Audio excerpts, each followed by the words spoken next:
small 4-game NBA, so trying to find a way to get different. I had a good night last night. I had a really disappointing, actually, in a decision I made. It literally could have gone either way. It just so happened that I had Jamal Murray instead of Harden in my lineup that finished 8th in the Monster, and it cost me $100,000. So you didn't play DeAndre Jordan like I did. Oh no, of course not. No. Oh, of course not. Okay, what am I going to do? I don't know. I didn't know. I mean, I don't know. Here's my top projection when I left for dinner. I don't know what else to do. But okay. Well, yeah. I mean, that's the thing is that we were all talking about how it was a good chance he didn't start and everything in Discord, and I don't know. I try to send them out to everybody, but it's hard with going back and forth with like 50 people in Discord about what to do now with all their shit. I didn't get a notification. I mean, I should get notified. I didn't get anyway. So I ended up like getting like 7th or 8th in the fadeaway anyway with some other stuff. But aside from that, yeah, that made up for all the DeAndre Jordan ownership. And I actually did have, it's funny, like the lineups that would have had both Kawhi and Harden probably would have done okay. No, they did great, yeah. And the ones that I did well on was my freaking Mitchell play, who totally freaking smashed. But that was actually a pretty cool sweat in the fadeaway for a while there near the end, because I did have the Aaron Gordon.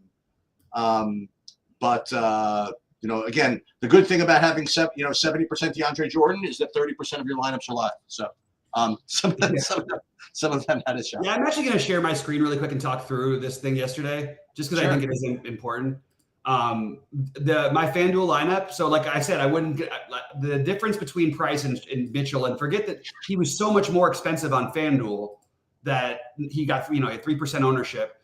But the thing that was really interesting was there's just so many easy things to me always that I find on FanDuel. You just get these guys because you just forget about the price a little bit.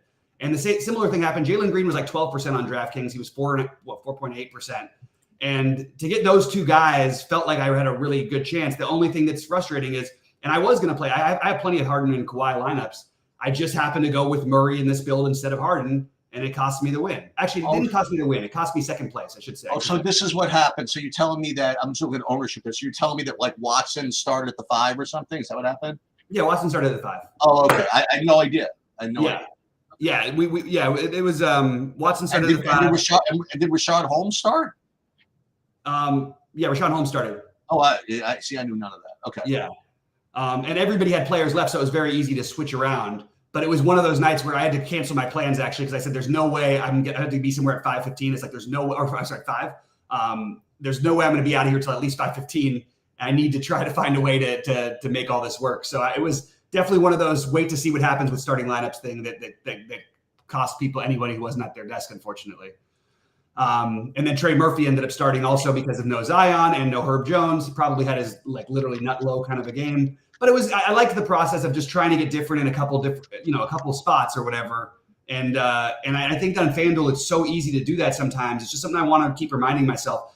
The biggest wins I've had on FanDuel, I know yesterday wasn't really a big win, but it was certainly on its way to being, is always the same things. It's always just taking these guys at just a seemingly different price point and where they're double-digit owned on one side and then they end up like basically unowned on the other side. So just a reminder to self, but it felt good to have a good night again, at least. Sorry about your DeAndre Jordan. I don't know what to do on those situations. Like, oh, this guy's starting, because there was like a bunch of different starting lineups. And do you want me to text you? I'm happy to do whatever. No, it's not your fault. I'm not saying it's anybody's fault. It's just, that's what happened. Yeah, no, I just was saying, I feel bad though, because I'd like to have gotten there. But anyway, but we can talk about tonight. I don't think we're going to have, I hope we don't have as much weird late news tonight. It's only a 4-game slate, so we'll see. I'm sure there won't be. What's that? No, you know what? Tonight I'm actually going to be home, so there'll be no news. That's so there'll be no news, right? Yeah, exactly. Hey, everybody's got a chance to tilt about Jalen Brunson again today, I guess. Just completely, he's totally fine. What? I said he's just been totally good every time, and everybody still hates on it. No, I know. That's what I was going to say. Yeah, sorry, I didn't mean to cut you off. All right, well let's talk through it, man. Let's get into it, and just double checking a few things here. Sorry about that, guys. On our video before, we had a little technical issue that seems to be fixed, and I'm just going to make sure to delete the other video. But Sheets, why don't you tell me what you think like in this first one? Do you have your Knicks or the Lakers or my Lakers? Which one? Yeah, I have Lakers, Boston. All right. And getting, I guess, Jason Tatum at 9,800, and Kristoff just feels really cheap, 75. Drew Holiday 63. I think all these look pretty reasonable. Anthony Davis 10K. Yeah, I mean the majority of the values are going to come from other games. That's the thing. But if I had to pick ones from these games, it would be Tatum and Porzingis, I guess, and probably nothing from the Lakers. Yeah, I'm going to force. Look, LeBron, drama queen that he is. He put the clock after they lost the other night at 2:30 in the morning local time. He had the clock dwindling out, like the time ticking out emoji. Which there's a lot of people who think LeBron is about to be traded. I'm not saying it's going to happen. It's kind of a tricky thing to do, especially because I don't know, like outside of Miami, exactly what's the right fit. But obviously it's a possibility. I don't think it's going to happen today. We'll know before lock. In the meantime, I understand that 10-4 is not an appealing price and that we don't seem to have value yet. I think that LeBron is a really interesting play. It is the Celtics. He had the big game last year, the one time they played where he didn't get the call at the end. Narrative-wise, I expect him to be more aggressive, and I think he's interesting. So I have a little bit of interest in LeBron. Austin Reeves is second for me, and Davis is third. But I have interest in a little bit of all those guys. It's just a matter of trying to make it work. On the Boston side, it's the same game we play every day, except for Al Horford and Kristaps are both supposedly going to play today. So I am less interested in the Boston side. If there was a play, I think that I like Jason Tatum. You will get really low. I thought it'd be lower ownership on Jaylen Brown, but Tatum, I break it Tatum, Porzingis, Brown, Holiday. But I definitely have some interest in this one, and if I can get value, maybe I might end up stacking this one up a little bit. All right, so we can move over to your side now. Your Knicks in Indiana. Yeah. So once again, you're getting all these Knicks with value. First thing that we are going to do is we are going to bet on Josh Hart over 8.5 rebounds. Yep. This time, over 8.5 plus 105. We're going to press that. Now, again, it'd be nice if Anunoby's out again, but even if he's in, I just did that again, just for full disclosure. And then it's back to Dante DiVincenzo season again, I guess. He's now up to 6,800. He still rates to be the top point per dollar play on the slate. And then you have Jalen Brunson as well. So DiVincenzo, Jalen Brunson, Josh Hart, they rate as 3 of the top 4 point per dollar plays on the slate. On a short slate, makes a lot of sense to me. And then on the other side, Halliburton questionable. It says here he expects to play. I mean, seems fine to me. Play a couple of the Knicks, you play Halliburton, and then find the value to make it work, I guess. Seems to be a good plan.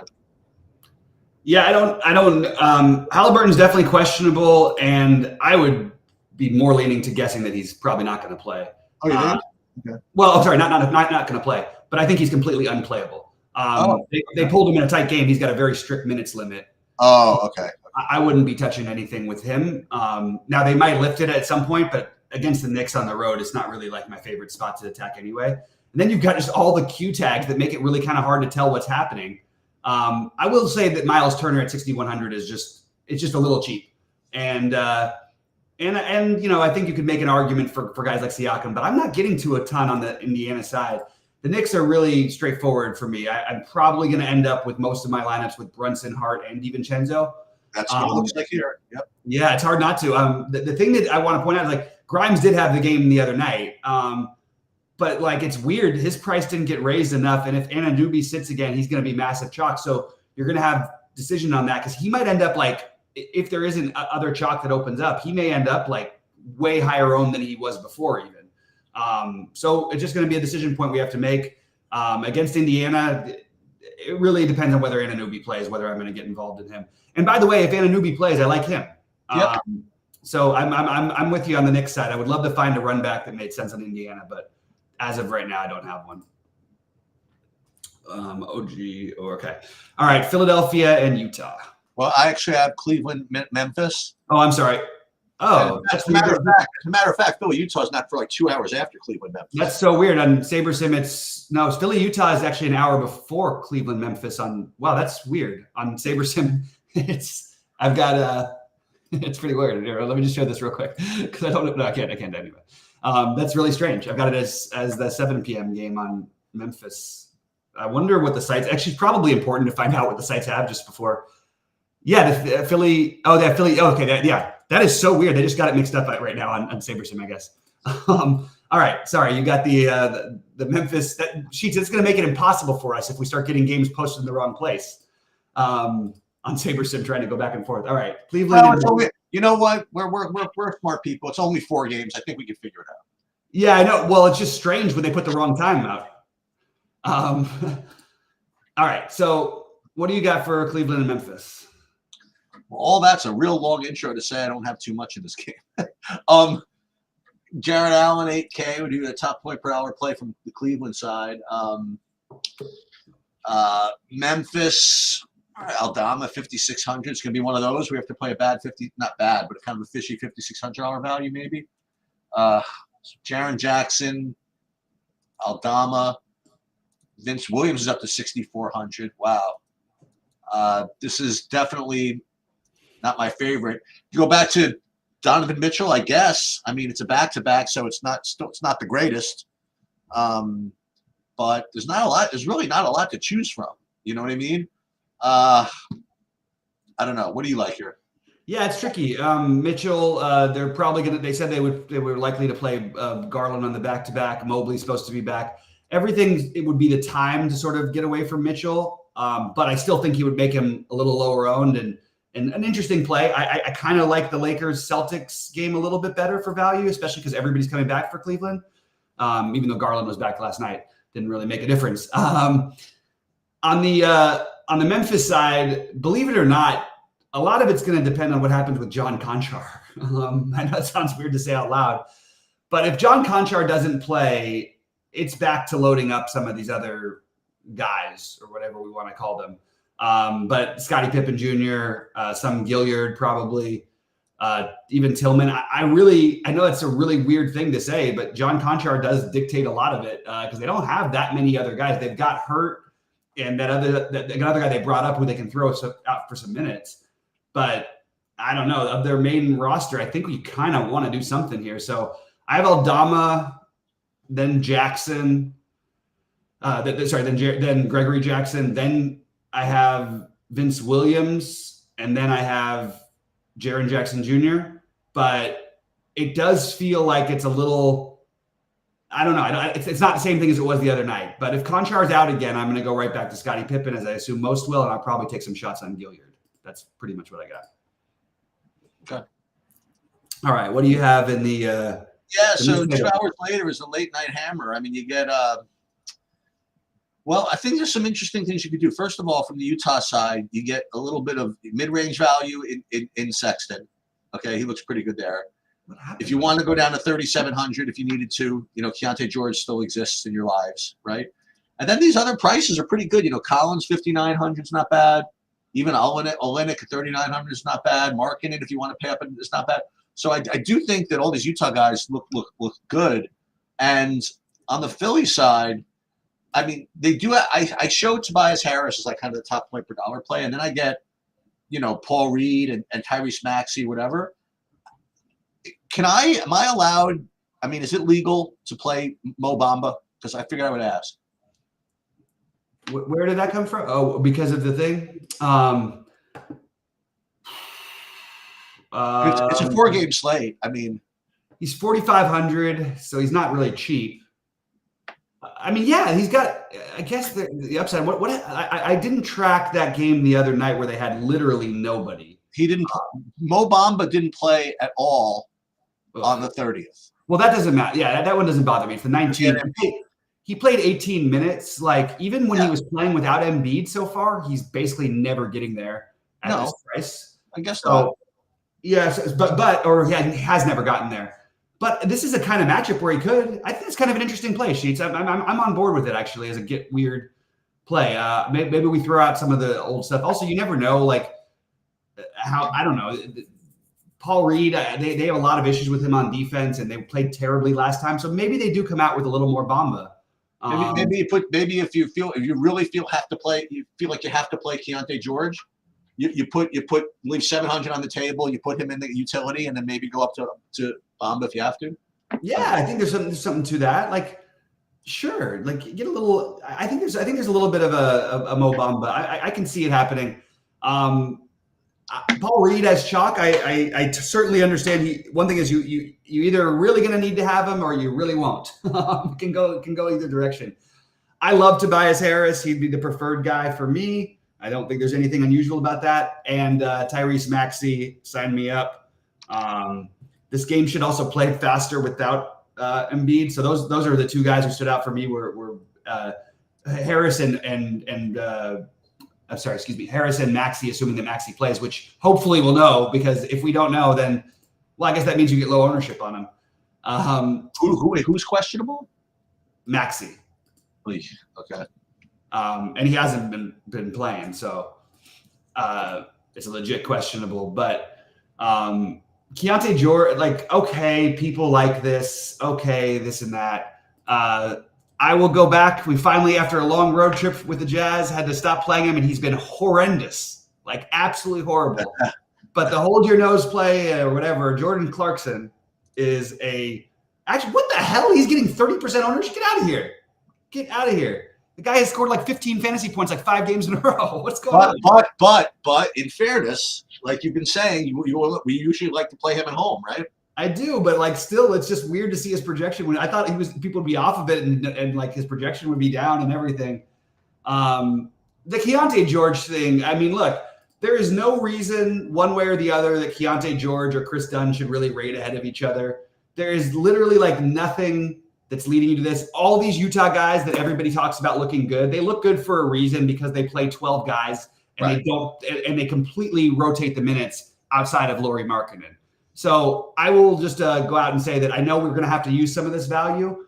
I'm very suspect of all of it. But if you're going to get Chris Dunn, like let's say he ends up half as owned as Keontae George or vice versa, play the guy who's half as owned as the other guy. I don't think there's a whole lot of rhyme or reason. I do think George has more upside.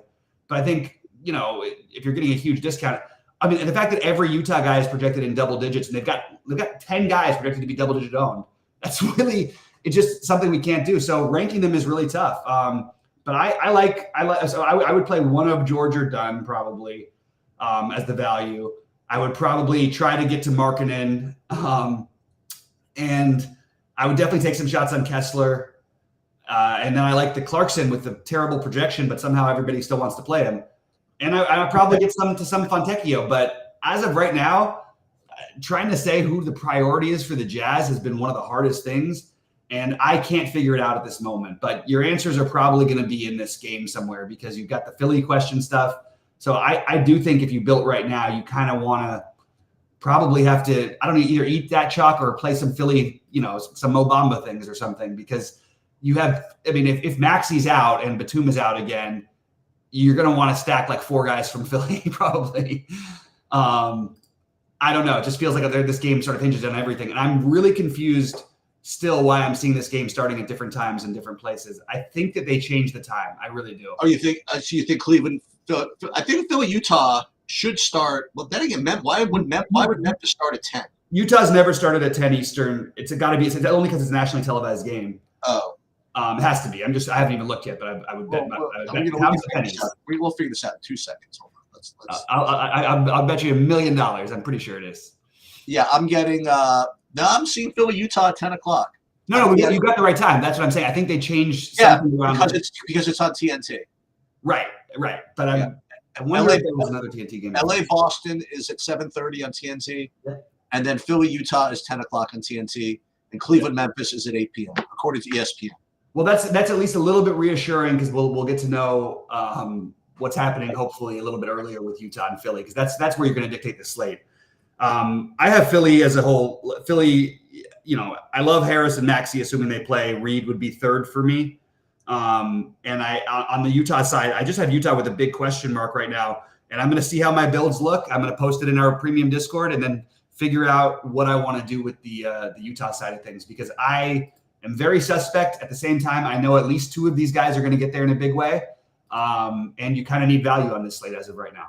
All right, so here's a quiz. So I just ran a sim over here, 50 lineups. Let's see what you can do. So there are 5 guys I want you to identify. 2 of them, well, one is 98% owned, another is 92, 3 are 80. So okay. Let's see how many of the 5 you could just kind of get, and how many you get in the right spots. We got 5 guys we want to identify. A 98%, a 90, okay, and 3 80s. So, okay. Not who you like, just who you think is going to show up. All right. So DiVincenzo would be my guess. For what? For the 98? For one of the 90 pluses. Okay. And Tobias Harris. You think he's another one of the 98 or 90, you mean? Feels like they would have him out the outside. No, let's go Jalen Brunson, okay. The other 90% guy. Okay. Tobias Harris, or no, they're going to have to use Keontae George, or I guess it'll be Keontae George. Which so you've mentioned 4 names: Harris, DiVincenzo, Brunson, George. Right, but Harris I expect to be slightly beneath them ownership wise. Okay. And there's a fifth guy. The 5th one. Oh my! I'm not telling you whether you're right or wrong. Just give me a 5th guy. No, I got you. I think it's probably Kelly Olynyk because of the pricing. Dude, that's really, really good. That's really, really close. So you got 5 of the 6 guys for openers. As you picked 5, you got 4 of the 5, and the one that you just missed was Olynyk. Like Olynyk is just below. Like Olynyk is 60. The guy at 98 is Tobias Harris. I'll show you, right? I'll put up here. Yeah. Was Tobias Harris, then DiVincenzo at 90, then Brunson 85, Keontae George at 80, and then Hart was the other one. Right. So Hart was the 80. So this is what you'd be getting to now. I got to tell you, Tobias Harris at 98% really would scare me. But again, you know what it is? It's like it's complete biases. You know what I mean? But it's not going to matter though, because you're going to have 4 guys in that later game in most of your builds. So you can always swap around if Maxey, you know what I mean? I would just rather have Sexton. You'd rather have said oh wow, okay. But the thing is, it's like it's stupid because I like Sexton more than Harris in general, but Sexton has a full complement of players he's got to compete with. Right, and you never know when that 20-minute game is coming. Right, where Harris has nobody on the court. Right.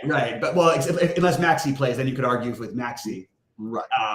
But I mean, Harris, we've seen it consistently lately. Has just with Embiid gone has been really. I mean, I don't mean just lately in the last few games. I mean, like literally every game Embiid's missed, he's been pretty good, other than one.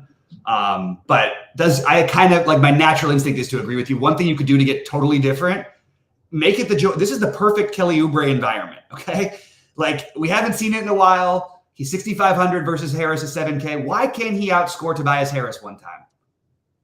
I think it's possible. It's not my favorite thing in the world to do. I'm just throwing it out there. But again, if Maxey ends up missing, then he's going to be popular too. So it's really, really going to be hard to stay away from that late game sheet. So with the builds, you're getting probably 5 or 6 guys from the late games. It sounds like. A bunch of Knicks. Remember 3 Knicks, 3 Jazz. Oh yeah, the 3 Knicks and the 5 guys from the late game. That's what everybody's going to do. So it's going to make the Lakers in Boston low owned, and the Lakers need to win games desperately. Boston's really good and is going to put up points. So tell me this nonsense. I would say nonsense. Tell me this baloney. I mean, tell me this stuff about LeBron being traded. Is that accurate? Yeah. He's a drama queen. He's 90% going to be gone after this year because this team is not competitive. They're barely in the play-in situation right Didn't now. they win the thing? The in-season tournament? Yeah. Yeah. Since hanging that in-season tournament banner for a team with 500 million banners, they're literally like they lose every game. I'm not saying he's going to be traded because his son still plays at USC. And I think that he'll have the final right of refusal or whatever. But they need to make some moves. So they're either and there are people interested and there has been calls. I mean, I'm just hearing guys on podcasts talking about it that through GMs that there is talk about this. I don't think it's going to happen, but either way, their absolute level of desperateness is at a 50. It's not like at a 10. So they're going to do everything they can to try to win this one, which usually means a big LeBron or, especially a big LeBron, but sometimes a big AD game. But also don't be surprised if somebody's like, I don't know, if you hear like somebody's traded tonight. It's bizarre to see them. The Lakers, even as much as I'm a Laker fan and everything, they're the worst team against the spread over like the last million years. They're always the worst team against the spread because the hype around them. Why are they, like they're 12-point underdogs? I understand it's in Boston, but I don't think I've ever seen the Lakers with LeBron and AD be 12-point underdogs, which may mean somebody's sitting, or it may just mean, hey, look, we're finally going to get this right. Oh, hey, check this out, by the way. I got a new cool I just decided I'm going to do it this morning. I got to figure out how to do it. It should be pretty easy. But I posted my the PGA ownership results after the slate lock. I love that. To compare, no, I always do that anyway. Like, yeah, no, I love that. I love seeing that. Compare ownership or whatever, and the two that people got the most wrong was under projecting Eric Cole, and under projecting Homa a little bit. But one thing I noticed, just because I was checking it, was that Cam Davis was 8% in the lottery. And ooh, that probably tells you everything you need to know, right? No, but what that brought up to me is I'm gonna start compiling a spreadsheet every week that compares the biggest gap in ownership between like the lottery and the 555. Awesome. I think that's useful, and it shouldn't be that hard to do. So I'm gonna. I think people would be interested to know that, like, what the sharper players are playing in the smaller fields as opposed to like the lotto and stuff. I think that's really, really, and look, it's one of those things when I first started at DFS, but I still feel it sometimes. It's just hard to change your natural stripes. Like, but I'm happy when I see somebody who I was like, yep. You know what I mean? I was like, oh, I've played so much of this guy. Am I crazy? And then you see, oh wait, yep. And the higher buy-in guys actually all agree with me. So that's good. Yeah, exactly. All right. Sounds good, man. Well, we are going to get out of here. I'll be live. Sheeter, you around tonight? Yep. 6:30. We will be live. Yep. And hopefully we'll make some money. Hey, look, I've had a couple of winning days. Let's go. Let's do it. What's going on? Let's keep it going. All right. Good luck, everybody. We'll see you. Wait, a couple of quick announcements. So just you guys know what's happening. So today is going to be video 1 of 3 of the MMA series. We're going to just go over the best plays today. Tomorrow, we're going to do the betting breakdown. Probably Saturday morning, we're going to go through the kind of advanced lineup build stuff. This hockey is off for a while because it's the All-Star break. So there's not going to be any of that. League of Legends has been firing. Chan's been putting up videos. We've been in those streets. I've been putting up tennis projections, doing that. And we have NASCAR starting this weekend. So I don't know what Cruz's schedule is as far as that goes, but I know that we have a separate NASCAR package. But I'll probably cover some of my semi-advanced expert NASCAR takes. But everybody make sure to follow Brandon Cruz and get the NASCAR package, whatever that entails. Absolutely, yeah, that's awesome. All right, a lot of stuff going